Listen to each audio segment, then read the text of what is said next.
السلام علیکم خواتین و حضرات، رواں ہفتے کا پہلا حسب حال اور آپ کا میزبان جنید سلیم ناظرین شو کا آغاز کر رہے ہیں وفاقی وزیر اطلاعات و نشریات محترم جناب فواد چودھری صاحب کی پریس کانفرنس سے۔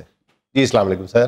وعلیکم السلام جنید صاحب، بہت شکریہ آپ کا، بڑی مہربانی آپ کی، آپ نے یاد کیا آج پھر۔ سر یہ رہا گھوڑا اور یہ رہا گھوڑے کا میدان۔ نہیں، میدان میں بھی ہم انشاءاللہ پورے اتریں گے، آپ فکر نہ کریں سر آپ نے گھوڑے پہ غور نہیں کیا، میدان پہ آپ نے سوئی ٹکا لی ہے۔ جنید صاحب، گھوڑا تو ہمیشہ بہادری کی اور جنگ کی علامت رہا ہے، اور انشاءاللہ ہم یہ مہنگائی کے خلاف، اس کرپشن کے خلاف جنگ لڑتے رہیں گے۔ میں آپ کو یہ بتانا چاہتا ہوں کہ ویسے تو میں ساری باتیں اپنی پریس کانفرنس میں اور یہ جو میڈیا ٹاک ہے اس میں کر چکا ہوں مہنگائی کے حوالے سے۔ میں پھر آپ کو یہ کہنا چاہتا ہوں کہ انشاءاللہ حالات بہت جلدی ٹھیک ہو جائیں گے۔ مہنگائی جو ہے وہ پوری دنیا میں ہو رہی ہے، اس لیے اس کے مقابلے میں پھر بھی پاکستان میں مہنگائی کم ہے۔ پھر باقی ملکوں والوں کو پاکستان ہی بلا لیں۔ دیکھیں جنید صاحب، میری کوئی ایئر لائن نہیں ہے یا میں کوئی وزیر خارجہ نہیں ہوں، میں وزیر اطلاعات ہوں۔ میرا کام ہے اطلاع دینا، میں وہ دیتا ہوں۔ لیکن چودھری صاحب آپ ہمیشہ بری اطلاع دیتے ہیں۔ دیکھیں میرے بھائی، اطلاعات زیادہ ہوتی بری ہیں۔ آپ دیکھیں امام مسجد سب سے نیک آدمی ہوتا ہے، ہمیشہ بری اطلاعیں دیتا ہے۔ پورے سال میں صرف 2 اطلاعیں اس کی اچھی ہوتی ہیں، ایک چھوٹی عید کی، ایک بڑی عید کی۔ اس کے علاوہ تو وہ یہی کہہ رہا ہوتا ہے پہاڑ شید کا بیٹا پھیکو کن ٹوٹا پرسوں سے لاپتہ۔ حاجی امجد صاحب جو ہمارے ریگولر نمازی بھی تھے، آج قضائے الہی سے فوت ہو گئے۔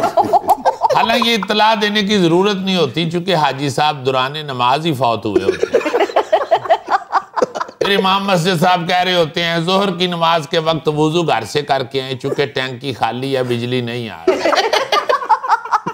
تو میرے بھائی، زندگی میں زیادہ دکھ اور تکلیفیں ہی ہیں، اس لیے میں سمجھتا ہوں کہ خندہ پیشانی کے ساتھ ان کا مقابلہ کرنا چاہیے، اور میں آپ کو مسلسل بری اطلاعیں دیتا رہوں۔ صاحب دیکھیں، ایک سگڑ اور سلیقہ شعر بیوی کا یہ قرینہ ہوتا ہے کہ وہ شوہر کو بری اطلاعیں دیتی ہے گھر آنے پہ، لیکن کسی سلیقے اور طریقے سے دیتی ہے۔ دیکھیں جنید صاحب، یہ تو آپ نے اچھی بات بتائی ہے۔ ہماری بھابھی اگر آپ کے ساتھ سلیقے اور شعر سے پیش آتی ہیں تو میں سمجھتا ہوں کہ یہ ان کی بڑھائی ہے، ورنہ اکثر اوقات جو بیگمات ہوتی ہیں وہ تو ابھی بندہ دروازہ کھلتے ہی پاؤں بھی اندر نہیں رکھتا تو سدھا کہہ دیتی ہیں فیصل آباد علی خالہ ممونہ فوت ہو گئی،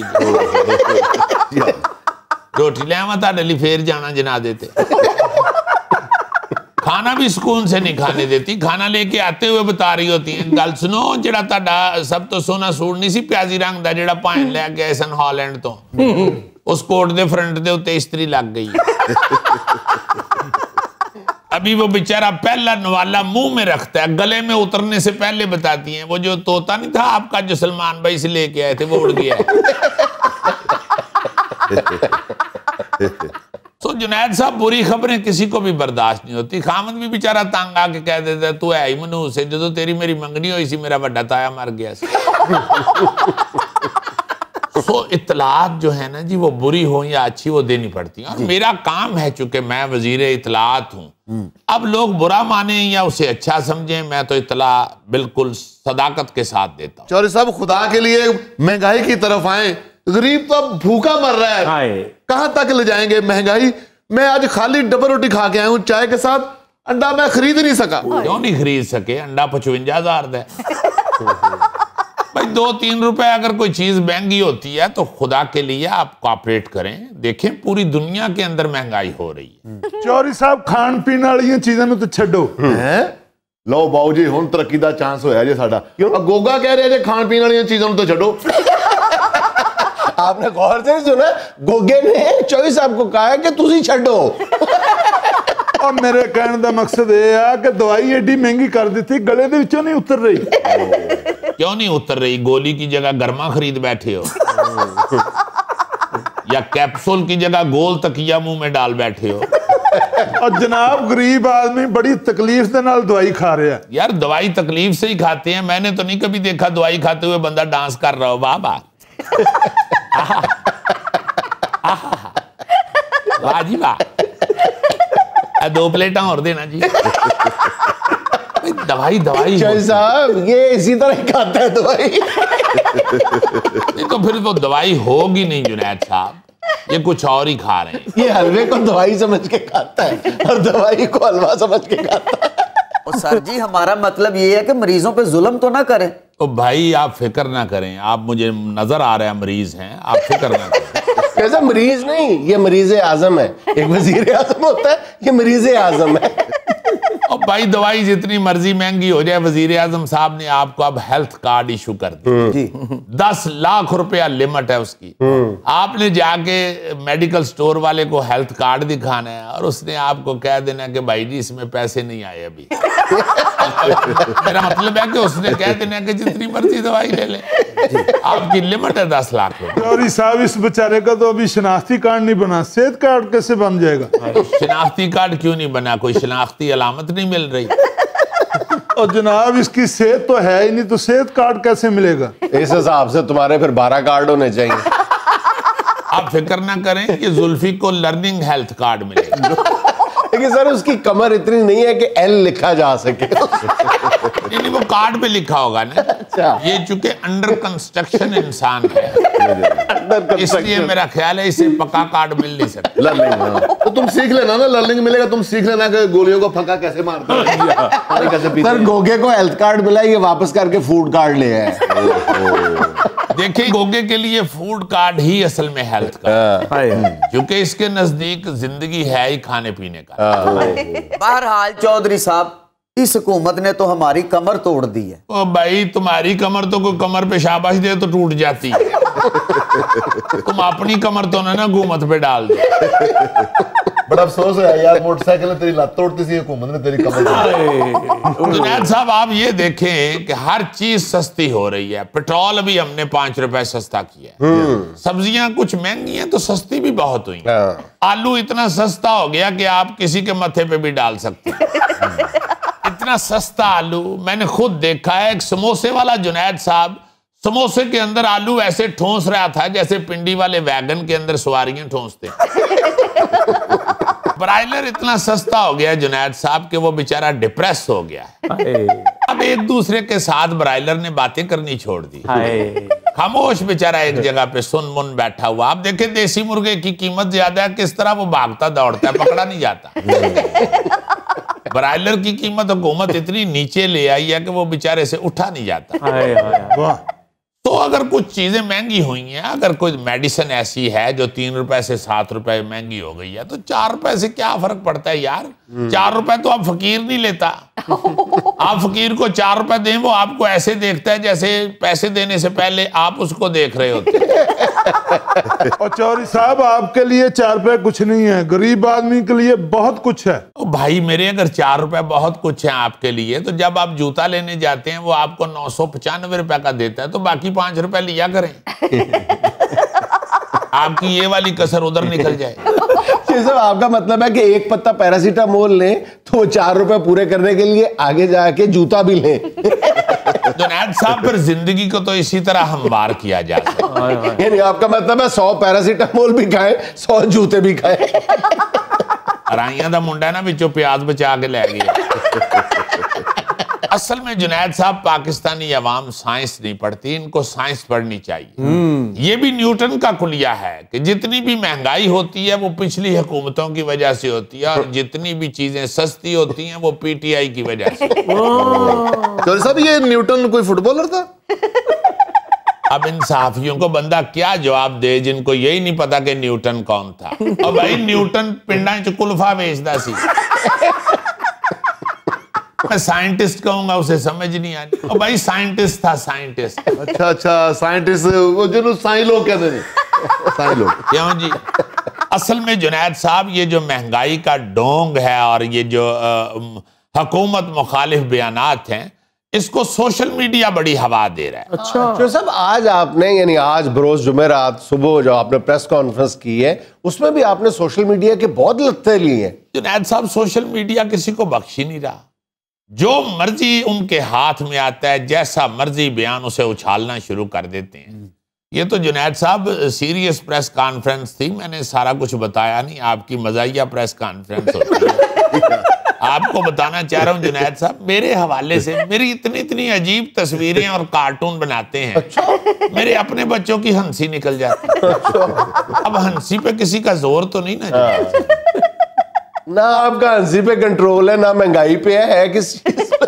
مگر جنید صاحب ہم سوشل میڈیا کو کنٹرول کر کے دکھائیں گے۔ جنید صاحب ایسی مزاحیہ تصویریں، حد ہو گئی ہے۔ ڈونٹ ویری چوری صاحب، چل ہو جائیں، تصویریں تو بچے میری بڑی مزاحیہ بناتے ہیں۔ یار تمہاری تو سنجیدہ فوٹو بھی کھینچے تو مزاحیہ ہی ہوتی ہے، بالکل، اور تمہیں چل کرنا بھی بڑا مشکل ہوگا۔ تمہیں چل کرنے کے لیے میرا خیال ہے کہ کو بلاک برف لگے گی۔ میں تو پہلے بھی چل لی ہوں، آپ فکر نہ کرو۔ مگر جنید صاحب یہ سوشل میڈیا کے حوالے سے جو قوانین میں لانا چاہتا ہوں، انشاءاللہ ایسے ہوں گے کہ کبھی کوئی کسی کی پگڑی نہیں اچھال سکے۔ اور پھر جنید صاحب آپ نے دیکھا ہوگا عمران خان صاحب کے حوالے سے جو بیان آیا ہے یہ وجی صاحب کا، اس حوالے سے بھی ہم انشاءاللہ کورٹ جا رہے ہیں، اور یہ ایسے معاملات نہیں چلیں گے جنید صاحب۔ آپ جب مرضی جس کے متعلق مرضی آپ بیان دینے شروع کر دیں اور مخالفت شروع کر دیں، ان دا کورٹ آف لا آپ کو ثابت کرنا پڑے گا۔ میرا مطلب ہے کل کلاں کو میں اپنے حلقے میں نجی سی ایک محفل میں بیٹھا ہوا کسی بچے سے کوئی ٹافی لے کے کھا لوں، اور کل کلاں کو میرے متعلق کو کہنا شروع کر دے کہ اس کا تو خرچہ میں لے کے بچے چلاتے ہیں، یہ برداشت سے باہر ہے۔ اب یہ سب کچھ روکنا پڑے گا، اور انشاءاللہ ہم روکیں گے۔ میں تو جنید صاحب بس میں بیٹھا ہوں نا، کوئی بندہ کوئی چیز کھانے لگے تو میں خود کہہ دیتا ہوں، لے یار تھوڑا جی مینوں بھی دے۔ میری امی نے نہیں منع کیتا یا کہ کسی کو چیز لے کے نہ کھائیں بے ہوش ہو جائیں۔ چوری صاحب سیم ٹو می یار ایویں سیم ٹو می۔ یہ جنید صاحب واحد بندہ جڑا بس دی چھت تے پئیاں چیزاں بھی کھا جاندا جی۔ یہ تو بس چڑھے تے کنڈکٹر مڑ کے کسی بھی سواری دیاں گنے دیاں بھریاں چھت تے نہیں رکھدا۔ آپ گنے کی بات کر رہے ہیں، کنڈکٹر اس بس پہ بکرا نہیں چڑھاتا، اور بکرا لا کے گھر نہیں کھڑتا، چھت تے بیٹھ کے کچا کھا جاتا۔ ناظرین یہاں مجھے لینا ایک چھوٹا سا وقفہ، ہمارے ساتھ رہیے گا۔ بلوچستان کے علاقے گوادر میں ایک پوری تحریک ایک جنم لے رہی ہے۔ وہاں پہ لوگ جو ہیں، خواتین خاص طور پہ سڑکوں پہ ہیں۔ اجن آج 16 دسمبر ہے اور خاموشی سے گزر گیا پورا دن۔ کتنے لوگوں کو 22 کروڑ کی آبادی میں سے آج کسی نے کوئی آہ بھری ہوگی، کسی نے پنجابی میں کہتے ہیں ہوکا بھرا ہوگا، اور کتنے لوگوں کو پتا ہوگا کہ آج ہمارا ایک بازو ہم سے جدا ہو گیا تھا، مشرقی پاکستان ہم سے الگ ہو گیا تھا، سکوت ڈھاکہ ہوا تھا، اور کسی کو مطلب کان پہ جون بھی نہیں رینگی۔ بالکل، یہ 16 دسمبر کو ہی سکوت ڈھاکہ ہوا تھا، اور 16 دسمبر کو ہی پشاور والا وہ اسکول کے بچے جو شہید ہوئے تھے وہ واقعہ ہوا تھا۔ وہ بھی انتہائی خوفناک اور دل خراش واقعہ تھا۔ کسی اور زندہ قوم کے ساتھ یہ حادثہ پیش آیا ہوتا، سانحہ ہوا ہوتا، تو وہ قوم ایک لمبے عرصے تک سوگ کے عالم میں نہ صرف رہتی بلکہ وہ حادثہ یا سانحہ دوبارہ رونما نہ ہو اس کے لیے پیش بندی کرتی۔ ہم نے کیا کیا کیا ہے، وہی حالات جو آج سے اتنی دہائیاں پہلے تھے آج بھی ہمارے سامنے کسی نہ کسی صورت میں موجود ہیں، لیکن ہم وہی ڈھٹائی کا عالم ہے کہ دنیا دیکھتی ہے ہمیں کہ یار یہ زندہ لوگ ہیں، یہ اپنے ملک کے لیے نہیں سوچتے، یہ ان کو اللہ تعالیٰ نے دل نہیں دیا یا دماغ نہیں دیا۔ دیکھا جائے تو دل بھی دیا ہے، دماغ بھی دیا ہے، لیکن دل ہے کہ دھڑکتا نہیں ہے، دماغ ہے کہ سوچتا نہیں ہے۔ اور پتہ نہیں یہ سلسلہ کب رکے گا۔ لیکن اتنا بڑا سانحہ پیش آیا، اور اس پہ تو ہونا چاہیے تھا کہ بہت کچھ کہا جاتا، بہت کچھ لکھا جاتا، بہت کچھ انویسٹیگیٹ کیا جاتا۔ یہاں پہ ایک رپورٹ بنی تھی، وہ بھی ٹھیک طرح سے منظر عام پر نہیں آئی، جو حمود الرحمان کمیشن رپورٹ تھی وہ بھی چوری کر کے سامنے لائی گئی۔ تو جس رپورٹ کا انجام یہ ہو، اس کا اینڈ پوائنٹ یہ ہو کہ وہ چوری شدہ صورت میں سامنے لائی جائے، تو اس پہ عمل کس نے کرنا؟ بالکل میرا خیال ہے کہ ان سانحات سے، ان صدموں سے، ان حادثات سے جو سیکھنے کی ضرورت ہے۔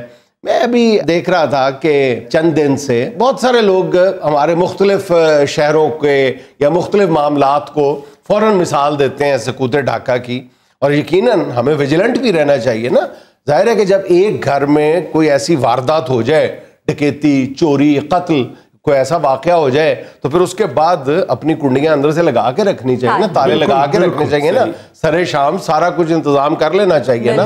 ابھی میں کئی دن سے دیکھ رہا ہوں کہ بلوچستان کے علاقے گوادر میں ایک پوری تحریک ایک جنم لے رہی ہے. وہاں پہ لوگ جو ہیں, خواتین خاص طور پہ سڑکوں پہ ہیں, وہ جماعت اسلامی کے لوگ ہیں جو اس کو لیڈ کر رہے ہیں. وہ کوئی سیاسی تحریک نہیں ہے, وہ عام لوگوں کی تحریک ہے, وہ خواتین کی تحریک ہے. وہ اپنے کوئی سیاسی حقوق نہیں مانگ رہے, اپنے شہری حقوق مانگ رہے ہیں. اور ہمیں پتا تھا کہ نہیں ہے. پنجاب میں کراچی میں بیٹھے ہوئے لوگوں کو, پشاور میں بیٹھے ہوئے لوگوں کو, لاہور میں بیٹھنے والوں کو کتنا پتا ہے کہ گوادر میں کیا ہو رہا ہے. کسی کے کان پہ جو بھی نہیں رینگ رہی, پتہ ہی نہیں. بڑا سینسٹیو مسئلہ ہے, بڑا سیریسلی اسے لینا چاہیے. اور مطالبات بیچاروں کے کیا, وہی پانی, بجلی, جینے کا حق دے دو یار. کوئی بندہ نہیں سوچتا.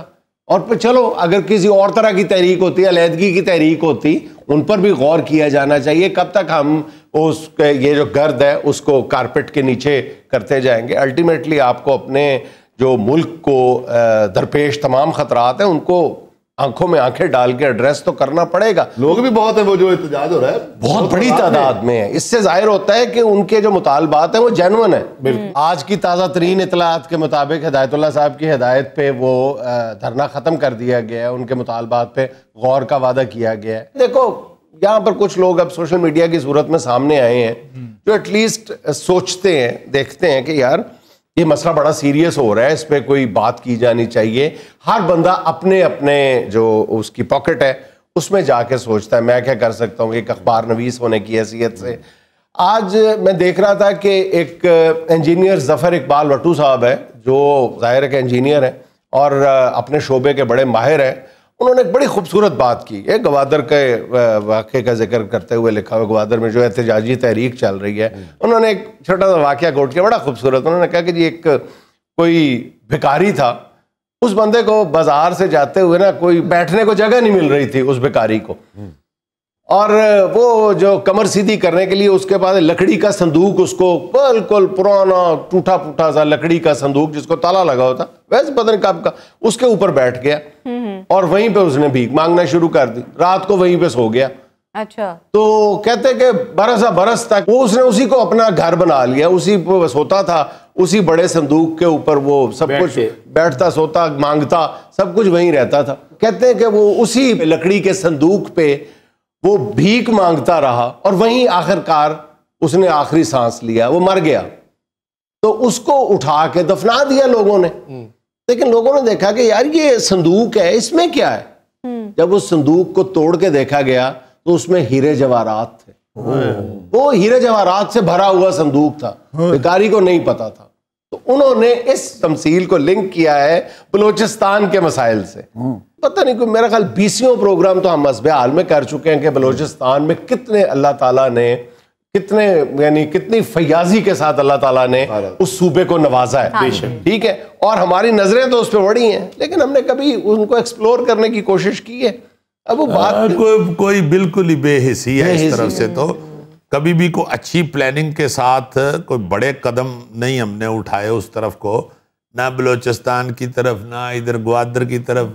جتنے بھی ہمارے یہ دور دور کے علاقے ہیں اس میں واقعی بڑی سخت پریشانی پائی جاتی ہے. بنیادی اس کی وجہ جو ہے نا, اگر ہم دور دراز کے ان علاقوں کے مسائل کو ایڈریس نہیں کرتے, جو مرضی مطلب آپ جتنے مرضی پیچیدہ فلسفے بول دیں, وجہ اس کی بنیادی طور پہ یہی ہے کہ ہم بڑے شہروں میں بیٹھے ہوئے لوگوں کو ان کی تکلیف کا احساس نہیں ہے. اگر ہمیں یہ 1 منٹ کے لیے پتہ چلے کہ اگر ہماری فیملی کی بزرگ خاتون کو ایک پانی کی بالٹی بھرنے کے لیے 10 میل دور جانا پڑے اور وہ واپس آئے, شام گئے ایک بالٹی پانی کی لینے کے لیے, میٹھے پانی کی, پینے کے پانی کی, تو مجھے پتا چلے کہ ان کی تکلیف ہوتی کیا ہے. آپ وہاں کی جو بھی عورت ہے اس کو اس کی جگہ اپنی والدہ کو, اپنی بہن کو رکھ کے دیکھیں تو آپ کو لگ پتا جائے. عذاب یہ ہے نا کہ جو حکمران ہوتے ہیں کوئی بھی ہوں, وہ بھی بڑے شہروں میں بیٹھے ہوئے کروڑوں لوگ جو ہیں ان کے ووٹرز، وہ جو پہلے ہی مراعات اور سہولتوں سے بھرے پڑے لدے ہوئے ہیں، انہی کی طرف وہ اور توجہ دے رہے ہوتے ہیں. ان کو یہ چند خواتین، بوڑھی خواتین جو پانی کی بالٹی بھرنے کے لیے 10-10 کلومیٹر جاتی ہیں، ان کے چند ووٹ چاہیے نہیں نا. اور جو ان علاقوں سے منتخب ہو کے آتے ہیں اسمبلیوں میں، وہ مڑ کے پوچھتے تک نہیں ہے کہ میں کس علاقے سے آیا ہوں اور میرا اس علاقے پہ کیا فرض بنتا ہے، اس علاقے کا میرے اوپر کیا حق بنتا ہے. سر میں سمجھتا تھا کہ ادھر گوادر میں پانی ہے، پہاڑ ہیں، لوگ بہت تھوڑے، یہی میں کہنے لگا، لیکن ادھر تو لوگ میں نے دیکھا بہت زیادہ ہے. یہی عرض کر رہا ہوں کہ وہ انجینئر صاحب نے، ظفر اقبال بھٹو صاحب نے بڑی اچھی پرپوزل دیا. انہوں نے کہا جی ان کے مطالبات میں بجلی کی فراہمی جو ہے وہ ایک بڑا مسئلہ ہے، اور واقعی بہت بڑا. ہمیں یہاں تک اس بات کا نہیں پتا کہ گوادر جو ہے وہ مین گریڈ سے لنک نہیں ہے. آپ کو پتا ہے؟ مجھے بھی نہیں پتا تھا کہ مین گریڈ جو ہے جیسے بجلی آ رہی ہے گوادر اس سے لنک بھی نہیں ہے، جس سے پورے ملک کی آ رہی ہے. ایران سے 100 میگا واٹ بجلی آتی ہے. انتہائی دکھ کی بات ہے یار کہ ہمیں یہ احساس ہی نہیں ہے کہ ہمارے پاکستان کی ہماری مائیں، بہنیں، بیٹیاں کس مصیبت سے زندگی گزار رہی ہیں. اچھا اندازہ کرو کہ بجلی کی کمی کا شکار گوادر وہ علاقہ ہے جس کے بارے میں ورلڈ بینک کہتا ہے کہ جہاں پہ یہ سورج کی روشنی اس سے اور تیز ہوا سے اگر بجلی پیدا کی جائے تو یہ وہ علاقے ہیں جو پیداواری صلاحیت کے حوالے سے دنیا کے 4 یا 5 علاقوں میں، دنیا کے 4 یا 5 علاقوں میں. کیا بتایا؟ تیز ہوا سے، تیز ہوا اتنی تیز چلتی ہے، اور سورج کا جو دورانیہ ہے وہ اوسطاً 8.5 گھنٹے ہے گوادر میں، 8.5 گھنٹے. اور اگر ان سے ہم بجلی پیدا کریں تو یہ کوئی 20 ملین جیولز پر میٹر بنتی ہے، 20 ملین جیول. اچھا مگر باقیوں کو بجلی دے سکتا ہے. ایک ہوتی ہے سولر بجلی، ایک ہوتی ہے سولر تھرمل پلانٹ. یہ سولر تھرمل پلانٹ جو ہے یہ آپ اس سے آپ سورج کی توانائی کو مرتکز کرتے ہیں، پھر اس سے آپ بھاپ بناتے ہیں، گیس بناتے ہیں، پھر وہ بھاپ اور گیس جو ہے وہ آپ مطلب جس مقصد کے لیے چاہیں استعمال کر سکتے ہیں. ایک سولر انرجی نہیں آپ لیتے، آپ سولر انرجی کو سولر تھرمل پلانٹ لگاتے ہیں جو عام جو پاور پلانٹس ہیں ان کی طرح کام کرتے ہیں. اگر آپ وہاں پہ لگا دیں سولر تھرمل پلانٹ تو وہاں پہ جو صنعتی یونٹس لگنے والے ہیں یا لگ رہے ہیں ان کو آپ سٹیم بیچ سکتے ہیں، سٹیم دے سکتے ہیں، آپ وہاں پہ چلنگ کر سکتے ہیں، یعنی ٹھنڈک پیدا کر سکتے ہیں، آپ ہیٹ پیدا کر سکتے ہیں، جو چاہے کر سکتے ہیں آپ. یار گوادر پورٹ جس کے متعلق کہتے تھے کہ یہ ایشیا کا نقشہ ہی بدل دے گی، پھر وہاں پہ بے شمار سوسائٹیاں بنی ہیں، وہ ادھر کی ادھر ہی رک گئی ہوئی ہیں. بے شمار ہمارے گجرانوالہ کے لوگ کئی انہوں نے جا کے ادھر سوسائٹیاں ڈیزائن کی، لاہور کے لوگوں نے، کراچی کے لوگوں نے، وہ سب ادھر رک شک گیا ہے، پتہ ہی نہیں ہے. اور وہ اس میں ہرڈلز، یہ بالکل ایسی چیزیں ہیں، چھوٹے ہرڈلز ہیں جس کی وجہ سے وہ کام آگے نہیں بڑھ رہا. وہاں پہ زندگی اگر پہیا چلنا شروع ہو جائے زندگی کا تو یہ چھوٹے مسائل خود ہی حل ہو جائیں. اور یہ مسائل اس وقت تک حل نہیں ہو سکتے جب تک آپ وہاں کے لوگوں کو، وہاں کی پبلک کو ایکول بنیادی سطح پہ آپ پارٹنرشپ نہیں دیتے. پھر تو ظاہر ہے کہ اگر آپ ان کو پارٹنرشپ نہیں دیتے، حق ملکیت نہیں دیتے وہاں پہ آپ مقامی لوگوں کو، تو پھر تو وہ آپ کو انویڈر ہی سمجھیں گے نا. کسی جگہ سے بھی آپ جائیں گے آپ کو انویڈر سمجھیں گے. تو میرا خیال ہے کہ کھلے دل کے ساتھ ان کو ترقی کے اس سفر میں اپنے ساتھ شامل کرنا چاہیے. بالکل. ناظرین یہاں میں لینا ایک چھوٹا سا وقفہ، ہمارے ساتھ رہیے. سردی میں جب گاڑی کا انجن سٹارٹ کرتے ہیں تو اس میں سے آوازیں نہیں نکلتی ہے سر. تو آپ کی گاڑی جو زمین پہ چلتی ہے اگر اسے ٹھنڈ لگ سکتی ہے تو جہاز تو اتنا اونچا اڑتا ہے، اوپر سے اس نے سویٹر بھی نہیں پہنا. ناظرین گزشتہ روز اسلام آباد سے کراچی کے لیے PIA کی ایک پرواز نے اڑان بھری. اڑان بھرتے ہی طیارے میں سے طرح طرح کی عجیب و غریب ڈرا دینے والی آوازیں آئیں. 168 میں سے 70 مسافروں نے سفر کرنے سے انکار کر دیا. بار بار کی کوشش کے باوجود وہ آوازیں کم نہ ہوئیں اور پائلٹ بالآخر صرف 6 مسافروں کو لے کر اسلام آباد سے کراچی پہنچا. آج ہمارے ساتھ موجود ہیں اسی خوش قسمت طیارے کے پائلٹ جناب SM اکبری صاحب. السلام علیکم. وعلیکم السلام. خیریت ہے جنید صاحب؟ ٹھیک کیا ہو گیا ہے؟ نارمل تو ہوں، اب تو خیر خیریت سے پہنچ گئے جہاز۔ شکر ہے اللہ پاک کا جنید صاحب، اللہ تعالیٰ کا بڑا کرم۔ کیوں اڑایا آپ نے ایسا جہاز؟ ایسی اڑان کیوں بھری؟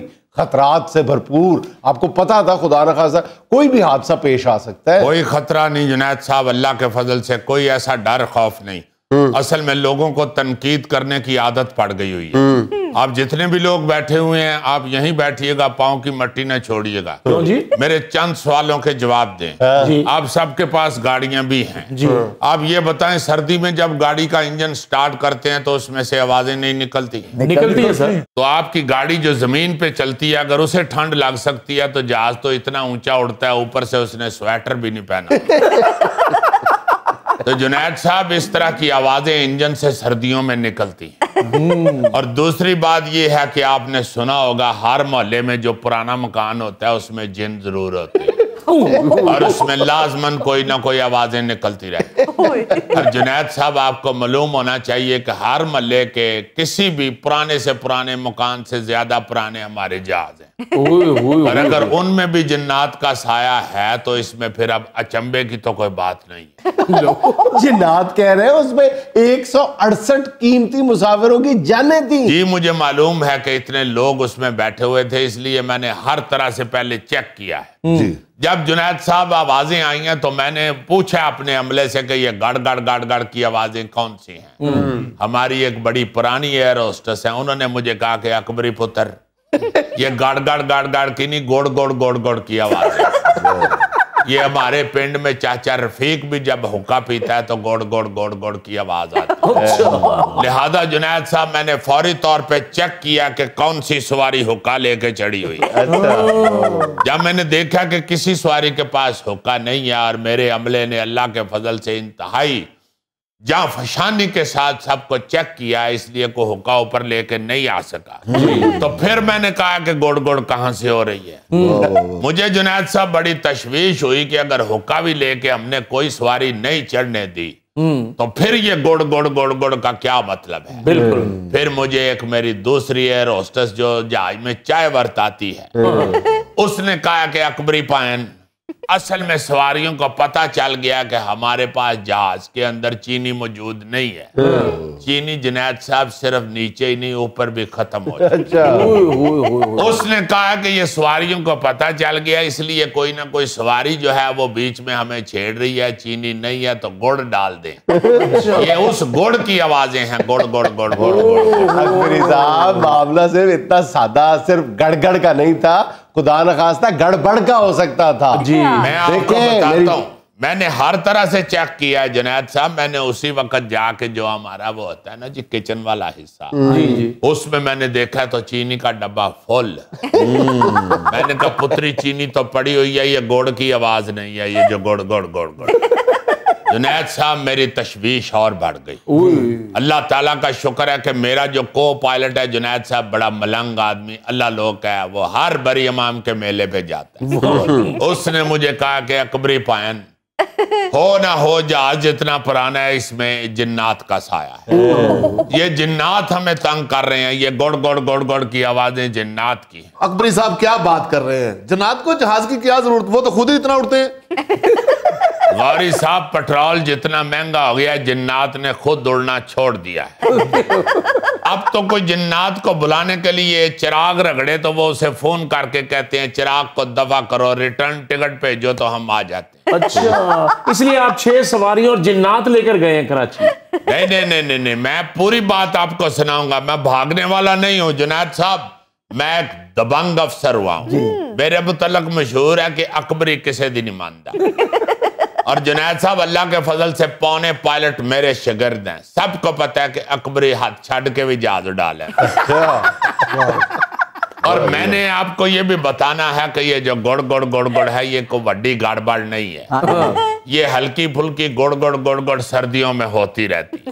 اب آپ دیکھیں جو 6 آدمی گئے ہیں، آپ دیکھیں کہ وہ بھی تو پہنچے ہیں خیر خیریت سے کراچی، اللہ تعالیٰ کے فضل و کرم سے۔ اکبری صاحب سارے راستے وہ 6 مسافر بیچارے کلمے پڑھتے گئے ہیں، ورد کرتے رہے, آیت الکرسی پڑھتے گئے. تو جنید صاحب اللہ کا شکر کریں, اب آپ کو مسجدیں خالی نظر آتی ہیں. اب پاکستان میں اگر عبادت ہو رہی ہے تو صرف پی آئی اے کے جہازوں کے اندر.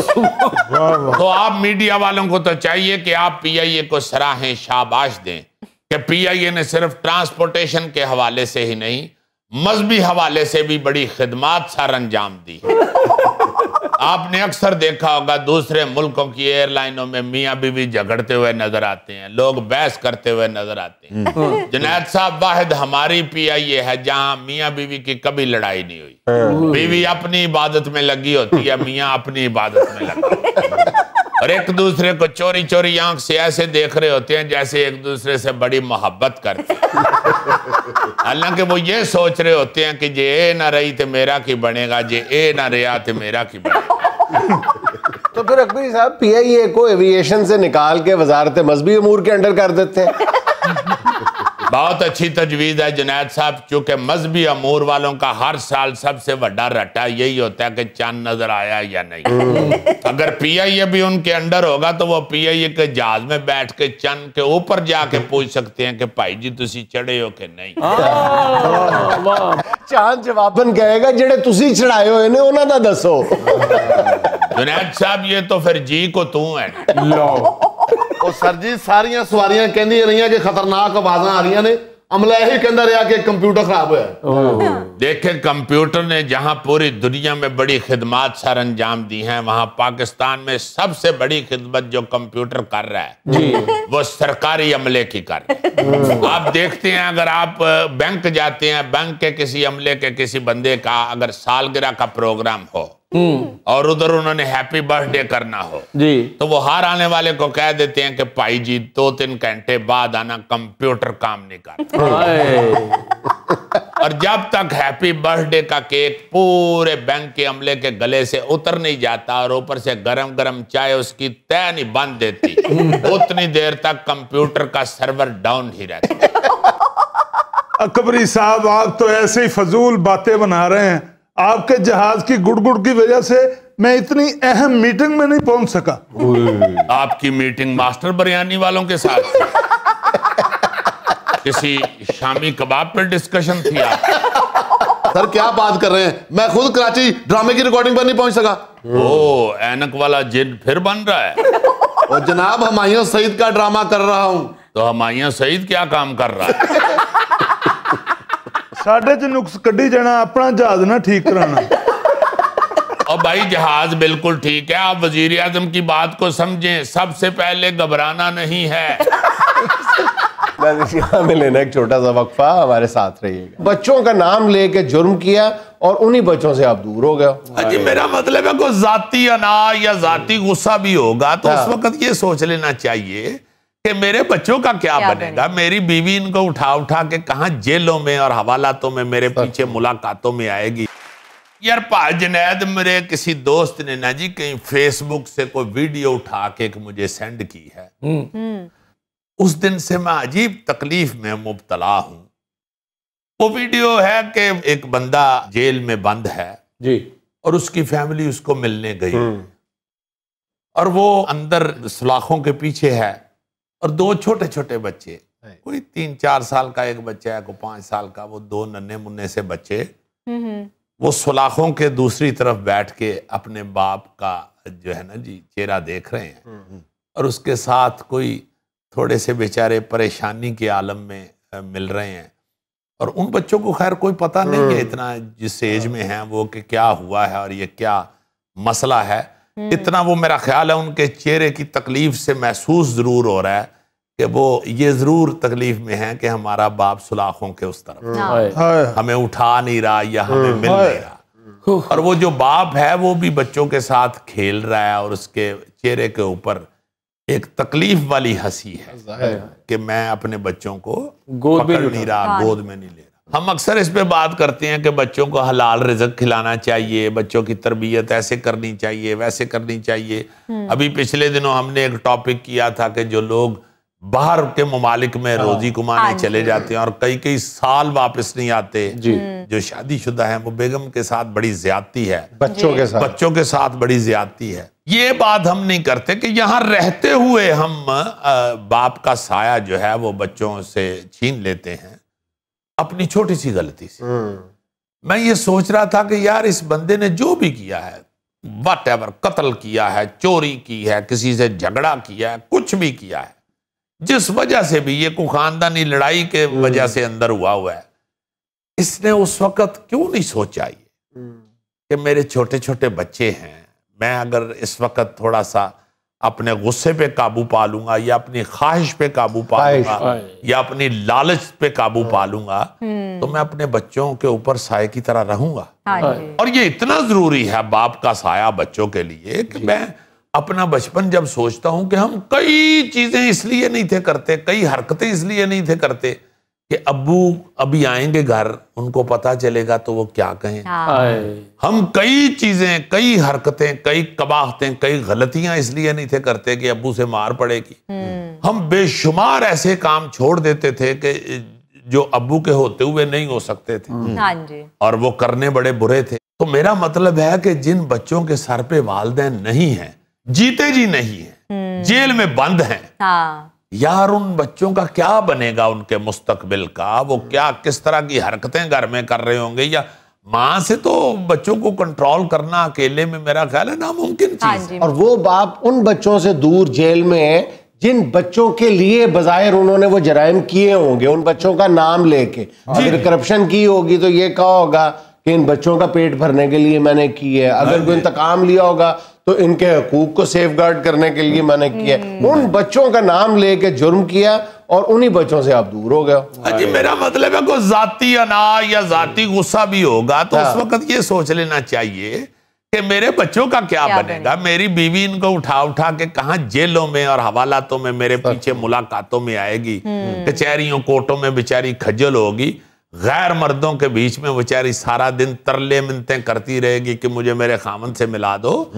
اور وہ بچے بیچارے, وہ بچے جو ہیں وہ آہستہ آہستہ بڑے ہوں گے, وہ تانے سنیں گے کہ یہ قیدی کے بچے ہیں, یہ قاتل کے بچے ہیں, یہ ایک چور کے بچے ہیں, یہ ایک ڈاکو کے بچے ہیں. غیرت کے نام پہ قتل کرتے ہیں اور پھر بعد ازاں پورے خاندان کی عورتوں کی غیرت کا جنازہ نکلتے ہوئے اپنی آنکھوں سے دیکھتے ہیں. ہمارے کورٹ کچہریوں میں کیا ہوتا ہے خواتین. ہائے ہائے ہائے, اتنا دکھ ہوا ہے اس ویڈیو کو دیکھ کے, تو میں نے سوچا یار یہ پروگرام میں ضرور بات بھی کرنی چاہیے اور یہ ویڈیو بھی دکھانی چاہیے کہ خدا واسطے کچھ تھوڑا سا صبر سے کام لیں, کچھ اپنے غصے پہ کنٹرول کر کے, اپنی خواہش پہ, اپنی لالچ پہ کنٹرول کر کے زندگی گزاریں. بچوں کا مستقبل جو ہے اس کے لیے صرف پیسے کی ہی ضرورت نہیں ہے, پیسے سے زیادہ آپ کے سائے کی ضرورت ہے, آپ کی تربیت کی ضرورت ہے, آپ کے چیک کی ضرورت ہے جو آپ نے بچوں پہ رکھنا ہوتا ہے. اگر آپ نہیں ہیں گھر میں تو وہ بچے بیچاروں کا کیا بنے گا.